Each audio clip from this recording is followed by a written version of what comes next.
Hey guys, and welcome to this video. In this video, I'm going to show you how you can download your design as a PDF in Canva.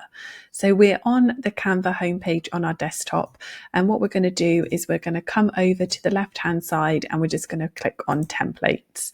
So I'm just going to click on any template for the minute. So let's say we're going to do this proposal. So I'm just going to give that a click, customize this template. Amazing. Okay, and then what we're going to do is come up to the top right hand side where it says share, and then we're going to press download. And as you can see, we've got the file type option here. So it has done it as a PDF standard, which is great. If you were going to print your document, then I would recommend that you do the PDF print, which says it's best for printing.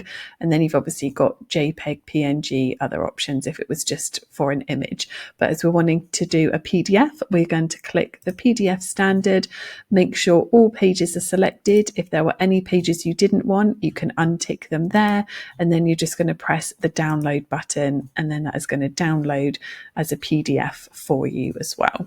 Amazing. Okay, so it's saved in our downloads, and then if you just open it up, there we go, you can see that that has done it, and that is all saved as our PDF for us. I really hope that you found this video useful. If you guys could leave us a like and a subscribe, that would be amazing. Thanks for watching, and I'll catch you in the next one.